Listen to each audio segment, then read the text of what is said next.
ሰላም አለይኩም ወራህመቱላሂ ወበረካቱሁ። የበድር ዘመቻ ክፍል 2 ሁለተኛው ቅኝት ቡድን። ከዚያ በኋላ የአላህ መልእክተኛ ሰለላሁ ዐለይሂ ወሰለም እና መረጃ ያሰባስቡ ዘንድ አሊ ኢብን አቢ ጣሊብ፣ ዙበይር ኢብን አልአዋም እና ሰዒድ ኢብን አቢ ወቃስ ከተወሰኑ ሰሃቦች ጋር ወደ በድር ምንጭ ጉድጓድ ውሃ ላኳቸው። እነሱም ስለ ቁረይሽ የተወሰነ መረጃ አገኙ። ከበኒ ሐጃጅ የሆነው አገልጋይና ከበኒ አስ ኢብን ሰዓድ አገልጋይ የነበረው አሪድ ኢብን የሳርብ ሰለሙ። እነ አሊ ወጣቶቹን ይዘው የአላህ መልእክተኛ ሰለላሁ ዐለይሂ ወሰለም ዘንድ አመጧቸው። ለጥያቄ የአላህ መልእክተኛ ጠየቋቸው። እነሱም እኛ ቁረይሾች ጦር ወገን ነው የመጣ ነው፣ ስለ አቡ ሱፊያን የምናውቀው ምንም ነገር የለም አሏቸው። ስንት ናቸው በማለት ስለ ቁረይሾች በጠየቋቸው ጊዜ በጣም ብዙ ናቸው፣ በቁጥር ስንት እንደሆኑ ግን አናውቅም። ለምግባቸው በአንድ ጊዜ ስንት ግመል ነው የሚያርዱ በማለት ጠየቋቸው። አንድ ቀን 9 ሌላ ቀን ደግሞ 10 በማለት መለሱላቸው። የአላህ መልእክተኛ ሰለላሁ ዐለይሂ ወሰለም ከመረጃው በመነሳት የቁረይሽ ጦር ቁጥር በ900 እና በ1000 መካከል ሊሆን ይችላል አሉ። ከዚያም ከታላላቅ የቁረይሽ ሰዎች መካከል እነሱ ውስጥ ማን እንዳለ ጠየቋቸው። ወጣቶቹም ኡትባህ ኢብን አቢ ረባህን፣ ሸይባን፣ አቡል በህተራ ኢብን ሂሻም፣ ሐኪም ኢብን ሂዛምንና የተወሰኑ የቁረይሽ ዋና ዋና የተባሉ ሰዎችን ጠሩ። ከዚያም ነቢዩ ሰለላሁ ዐለይሂ ወሰለም ይህች መካ ናት፣ በእርግጥም በማህፀኗ ፍሬ ዘርግፋቸዋለች አሉ። የጦሩ መሪ ለቅኝት ስለመውጣታቸው የአላህ መልእክተኛ ሰለላሁ ዐለይሂ ወሰለም መረጃ ፍለጋ ከአቡበክር ጋር በመሆን ወጡ። አንድ የአረብ ሽማግሌዎች አገኙና ስለ ቁረይሾች ስለ ሙሐመድና ሰሃቦቹ ወሬ እንዳለው ጠየቁት። ሰውየውም ስለ ማንነታቸው ካልነገራችሁኝ አልነግራችሁም አላቸው። እርሳቸውም ከነገርከን እንነግርሃለን አሉት። ሰውየውም እኔ በእናንተ እናንት መሆን ነው ሲላቸው እርሳቸውን አዎ አሉት። ሰውየውም እንዲህ አለ፣ ሙሐመድ እና ሰሃቦቹ በዚህ ቀን የመውጣታቸው ወሬ ደርሶኛል። የነገሬ ሰው ግን እውነት ከሆነ እነሱ በዚህ ቀን እዚህ ቦታ ላይ ናቸው በማለት ነው አለ። ነቢዩና ሰሃቦቹ አሁን የደረሱበት ቦታ እየጠቀሰ ቁረይሾች ደግሞ በዚህ ቀን ስለመውጣታቸው ወሬ ደርሶኛል። የነገሬ ሰው እውነት ከሆነ እነሱ ዛሬ እዚህ ቦታ ላይ ናቸው በማለት አሁን የቁረይሽ ጦር የሰፈረበትን ቦታ ጠቀሰ። ወሬውን ሲጨርስም በሉ እናንተና ማናቸው ንገሩኝ በማለት ጠየቃቸው። የአላህ መልእክተኛ ሰለላሁ ዐለይሂ ወሰለም እኛ ከውሃው ነን በማለት መለሰው። ዞር ብሎ ሄደ። ሰውየውም ከኢራቅ ውሃ ነው በማለት እየጠየቀ ነበረ። የሙስሊሞች አመራር መረጃውን በመተንተን እውነታው ላይ ስለመድረሳቸው የቃኞቹ ቡድን ያመጧቸው መረጃዎችና አንድ ላይ ተሰባሰቡ። የመጡላቸው የቁረይሽ ቅፍለት ማምለጥ ተገነዘቡ። የሙሽሪኮች ጦር ከሙስሊሙ ጦር ፊት ለፊት እንዳለ ተረዱ። የጠላት ጦር ብዛት ከ900 እስከ 1000 ሊሆን እንደሚችል፣ ከነሱ መካከል ትልልቅ የቁረይሾች እንዳሉ፣ ዝግጅታቸውም የማይናቅ እንደሆነ ደረሱበት። ለመሆኑ ሙስሊሞች እነኚህ መረጃዎች ይዘው ምን ያደርጉ ይሆን? በዚህ መልኩ ሁለቱ ወገኖች አንድ ስለሌላኛው ሳያውቅ ሊገናኙ ተቃረቡ። ከዚህ አስፈሪ መገናኘት በኋላ ምን ሊከሰት ይችል ይሆን? በዚህ መልኩ በእስልምና ታሪክ የመጀመሪያው ትልቁ ጦርነት ሊስተናገድ ሰበቦች ተፈጠሩ፣ መንገዶች ተጠረጉ። ጦርነት በሐቅና በውሸት መካከል ነበር። የአላህ ሱብሓነሁ ወተዓላ እንዲህ ይላል፣ አላህም ከሁለት ጭፍሮች አንደኛዋን እርሷን ለእናንተ ሲል ተስፋ በሰጣችሁ ጊዜ የኃይል ባለቤት ያልሆነችውም ነጋዴይቱ ለእናንተ ልትሆን በወደዳችሁ ጊዜ አላህን በተስፋ ቃሉ እውነትን ማረጋገጡ እንዲገልጽና ከሃዲዎችንም መጨረሻ ሊቆርጥ በሻ ጊዜ እነሆ አስታውስ። አልአንፋል 8:48 የጦር ዋና አዛዥ ከወታደሮቻቸው ጋር ስለመመካከራቸው ሙስሊሞችና ነቢያቸውን አስበውት የነበረው ነገር አልተሳካም። ነገሩ ሳይታሰብ አላህ በሻው ነገር ተቀየረ። በመሆኑም ለዚህ ለተጣደፈው አስቸኳይ ጉዳይ አዲስ ስልት መቀየሱ ግድ ሆነ። በሚከተሉት ሁኔታዎች ላይ ተመስርቶ ነገሮችን በጥልቅ ማጤን ግድ ነው። ሙስሊሞች ለጦርነት ሳይሆን ከሻም የምትመለሰውን የመካን ንግድ ቅብለት አስበው መውጣታቸው የሙስሊሞች በቁጥርም ሆነ በዝግጅት ከሙሽሪኮቹ ማነስ የአንሷር ሰሃቦች ነቢዩን ለመጠበቅ የገቡት ቃል ኪዳን በመዲና ውስጥ እያሉ እንጂ ከመዲና ውጭ አለመሆኑን። ለዚህ ሁሉ ሁኔታዎች የጦር መሪ ነቢዩ ከወታደሮቻቸው ሀሳብ መፈለጉን ግድ ነበረ።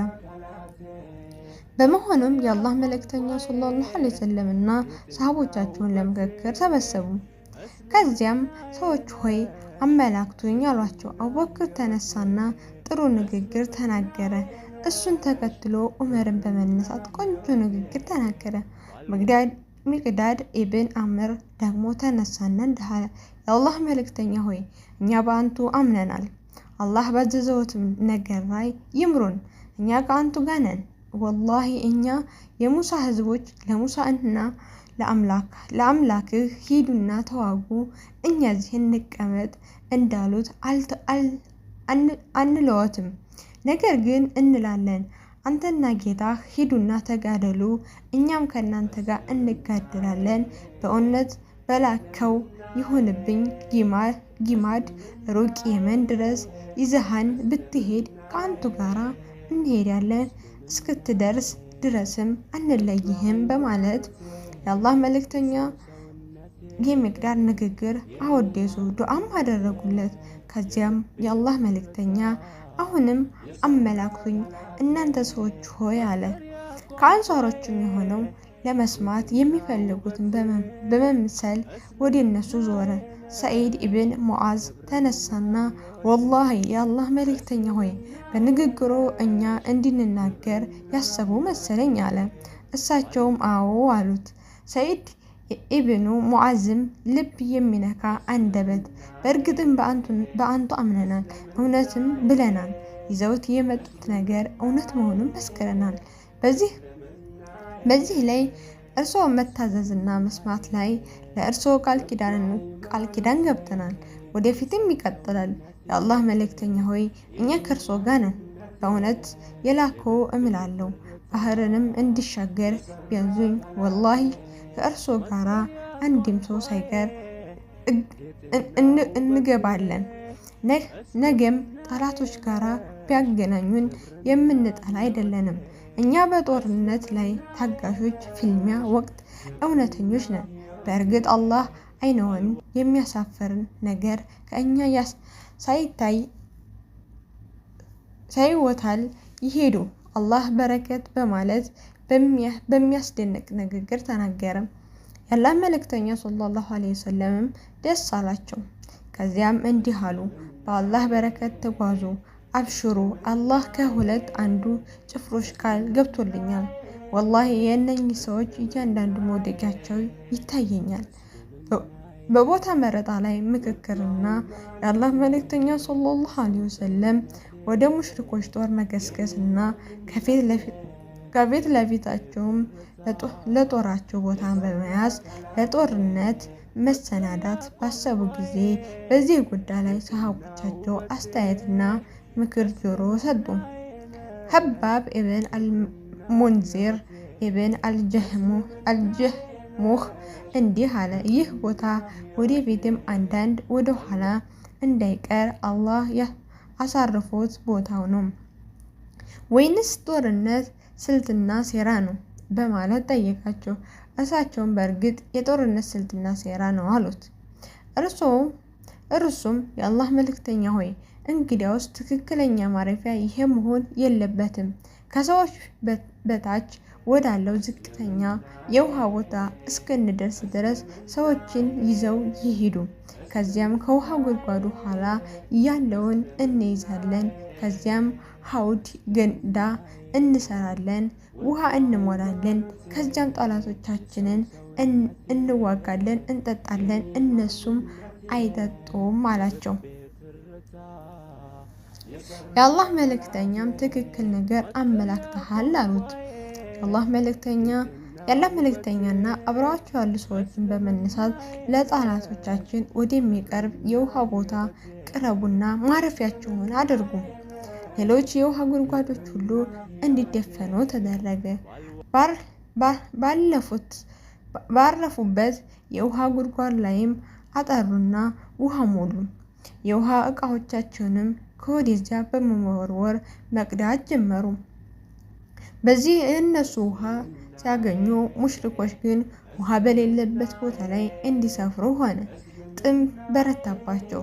የቁረይሽ የተወሰኑ ሰዎች የውሃውን አካል ለመያዝ ወዲያ ተሽቀዳደሙ።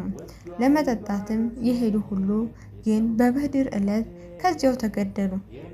ከዚያም በኋላ የሰለሙ ሐኪም ኢብኑ ሂዛም ሲቀር እሱም በክህደት ላይ በመሞት ሁኔታ በመፍራት የበድር ቀን ባለመገደሉ ዘወትር አላህን ያመሰግን ነበር። እውነትን መንገስ የአላህ መሻት ሆነ። በሙስሊሞችና በሙሽሪኮች መካከል የሚደረገው ፍልሚያ ወሳኝ ስለመሆኑ የማያጠራጥር ነበር።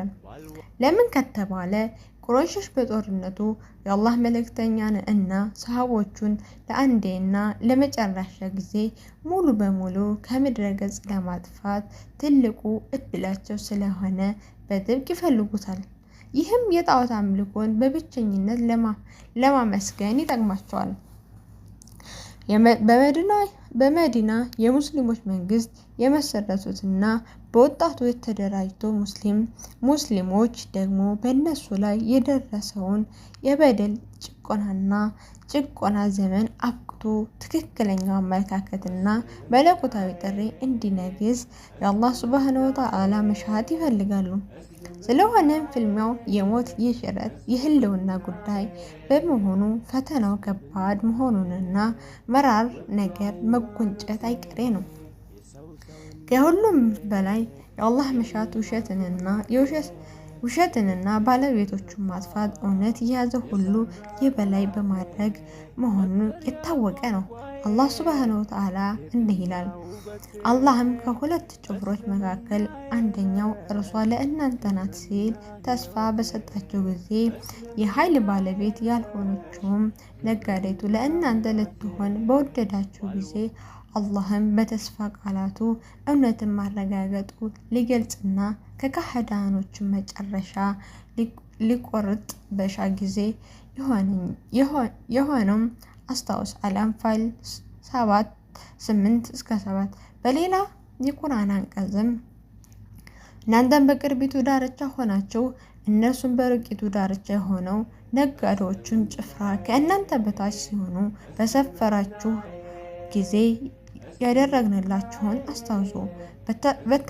በተቃጠራችሁም ኑሮ በቀጠሮ በተለያያችሁ ነበር። ግን አላህ ሊሰራም የሚገባው ነገር ሊፈጽም የሚጠፋ ሰው ከ10 እጅ በኋላ እንዲጠፋ ህያው የሚሆኑ ሰዎችን አስረጂ በኋላ ህያው የሆነችው ያለ ቀጠሮ አጋጠማችሁ።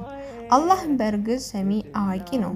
አል-አንፋል 8:42 በመሆኑም አላህ እንዲሆን የፈቀደው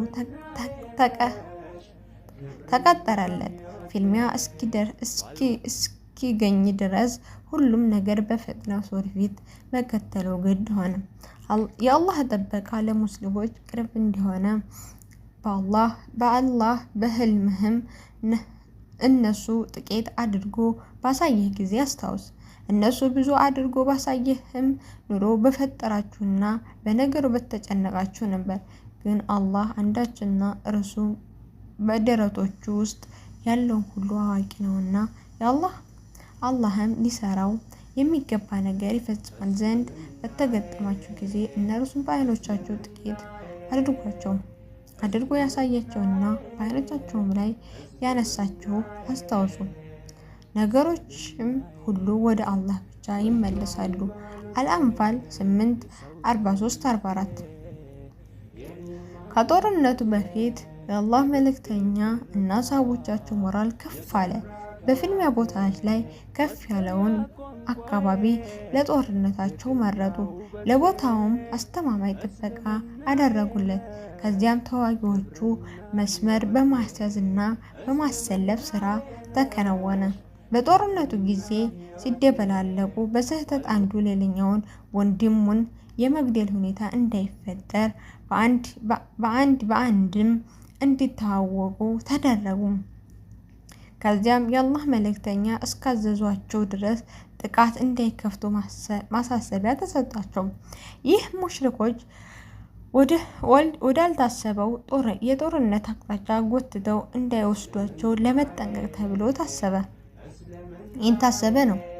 እንዲህም አሏቸው፣ ጠላቶቻችሁ ጥቃት ቢከፍቱባችሁ በቀስት መልሷችሁ፣ እኔ እስከዛችሁ ድረስ ከባድ ጥቃት እንዳትከፍቱ። በዚህ መልኩ የአላህ መልእክተኛ ሰለላሁ ዐለይሂ ወሰለም ለሁሉም ነገር በወጉ ተዘጋጁ። እያንዳንዱ ጉዳይም በተገቢው ቦታ ሁኔታ ላይ አስቀመጡ። ለግጭትና ለልዩነት የሚሆን አንድም ነገር ሳያስቀሩ ቦታውን አስያዙ። በራሳቸው በኩል የቻሉትን ሁሉ ካደረጉ በኋላ ጉዳያቸው ሁሉ ለአላህ ሱብሃነሁ ወተዓላ አስረከቡ። አንድ ፍልሚያ ወሳኝ ሰዓት ደረሰች። ሁለት ወገኖች በግልጽ ሜዳ ላይ ተገናኙ፣ ፊት ለፊትም ተፋጠጡ። ሙሽሪኮች በጃሂልያ ጉራቸውና ስሜታቸው ስር ወደቁ። ሁሉም የራሱ ቦታና ደረጃ ማሳየት ይፈልጋሉ።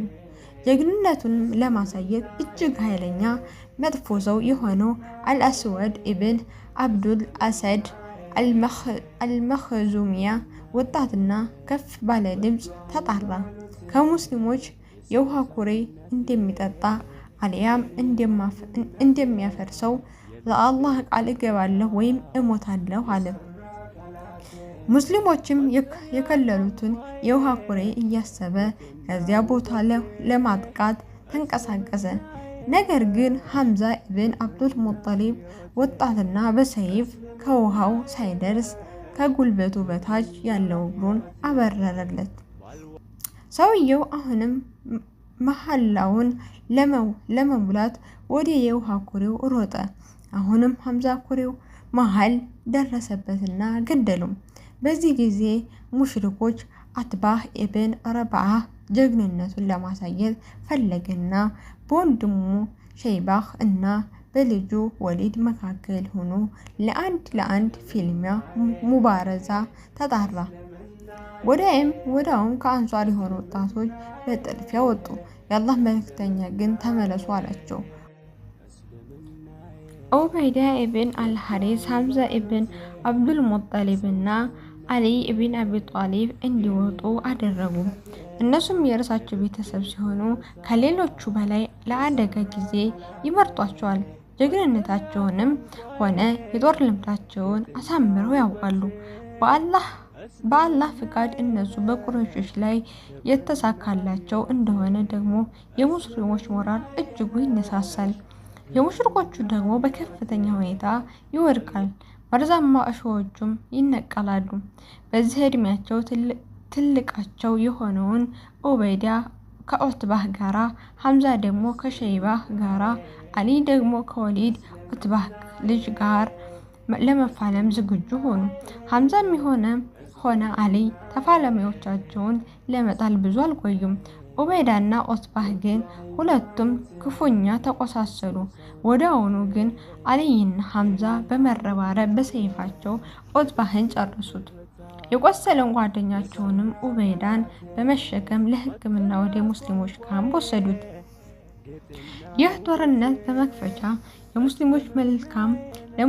ለሙስሊሞች መልካም፣ ለሙሽሪኮች ደግሞ ክፉ ዜና ነበረ።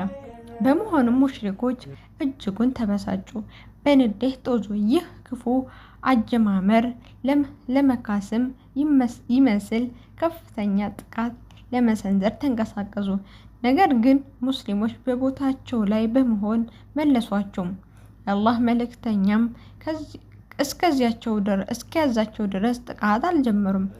መልእክተኛውም አምላካቸውን በመማጸናቸው በዚህ አይነቱ ቀውጢ ሰዓት ላይ የሰው ልጅ ፊቱን ወደ አላህ ሱብሃነሁ ወተዓላ መመለሱ ግድ ነው። አላህ ጭንቀቱን እስኪያነሳለት ድረስ ሀሳቦቹ ሁሉ ለአላህ መጥራት፣ ኢኽላስን ማረጋገጥ፣ ልቦናዎችንም በከፍተኛ ሁኔታ ለአላህ መተናነስ ይኖርባቸዋል። ስለሆነም የአላህ መልእክተኛ በማዘዣው ጎጇቸው ውስጥ በመሆን ፊታቸውን ወደ ቂብላ በማዞር እጃቸውን ከፍ በማድረግ ጌታቸውን መመሳጠር መለመን ጀመሩ። አላህ ሆይ ይቺ ቁረይሽ ናት ያንተ መልእክተኞች ለማስዋሸት የጉራ ዋና ኮራቷ ጋራ መታለች። አላህ ሆይ ቃልህንና ቃል ኪዳንህን እንድሞላልኝ እማጸንሃለሁ። አላህ ሆይ የገባህልኝ ቃል ፈጽምልኝ፣ የገባህልኝን ቃል ስጠኝ። አላህ ሆይ ይህች ከኢስላም የሆነችው ትንሽ ስብስብ የዛሬ የምትጠፋ ከሆነ በምድር ላይ አንተን የሚያመልክም አይኖርም በማለት የአላህ መልእክተኛ ሰለላሁ ዐለይሂ ወሰለም እጃቸውን በመዘርጋት ችክ በማለት ጌታቸውን መለመኑን ቀጠሉበት። የለበሱት ኩታ ከትከሻቸው ላይ እስኪወርቅ ድረስ አቡበክር ወደ እርሳቸው ወጣና ኩታቸውን ወደ ትከሻቸው በመመለስ ከኋላቸው ቀርቦ እንዲህ አላቸው፣ የአላህ ነቢይ ሆይ ጌታውን መማጸኑን ይቅርብዎት። ጌታው ቃል የገባውለትን ነገር ይፈጽሙለታል። የአላህ መልእክተኛ ግን የአላህ ፈረጃ እስኪመጣ ድረስ ዱዓቸውን አላቆሙም። እንዲህ የሚል የቁርአን አንቀጽ ወረደ። ከጌታችሁ እርዳታ በፈለጋችሁ ጊዜ እኔ በሺህ መላእክቶች ተከታዮች ሲሆኑኝ እረዳችኋለሁ ሲል ለእናንተ የተቀበላችሁትም አስታውሱ። አላህም ይህንን እርዳታ ለብስራትና ልቦቻችሁ በእርሱ ሊረኩት እንጂ ለሌላ አላደርገውም። ድል መንሳት ከአላህ ዘንድ እንጂ ከሌላ አይደለም። የአላህ አሸናፊ ጥበበኛ ነውና። አል-አንፋል 8:9-10። ከዚህ በኋላ የአላህ መልእክተኛ አቡበክር ሆይ አብሽር፣ ሁሉም ይሸነፋሉ፣ ወደ ኋላም ይሸሻሉ። አብሽር፣ የአላህ እርዳታና ድል መጥቶልሃል። ይህ የፈረሱ ልጓም የያዘው ጅብሪል ነው። የመጀመሪያው እየመራውም ነው አሉ። የአላህ መልእክተኛ አማኞች በውጊያ ላይ ሲያነሱ አላህ ሱብሃነሁ ወተዓላ በድል ቢያበስራቸውም መልእክተኛው ድል የሚመጣ የአላህ ሱብሃነሁ ወተዓላ ትዕዛዝ በመከተል በመዘጋጀት በእውነተኝነት መሆን ያውቃሉና አርፈው አልተቀመጡም። የአላህ የአንድ ህዝቦችን የመልካም ሁኔታ አይቀይርም እነሱም እስካልተቀየሩ ድረስ። በመሆኑም ሙስሊሞች ድልንና ስኬትን እስኪጨብጡ ድል የቻሉት ሁሉ ማድረግ እጅጉም መበርታትና መጠናከራቸው አስፈላጊ ነበር። ወዱ ሃይማኖቴ የሰው ሰውነቴ የኔ ማንነቴ የልቤ ትርታ የሰራ ቃላቴ መጠሪያ ቋንቋዬ ጌጥና ውበቴ እስልምናዬ ነሽ ክብርና ሕይወቴ እስልምናዬ ነሽ ክብርና ሕይወቴ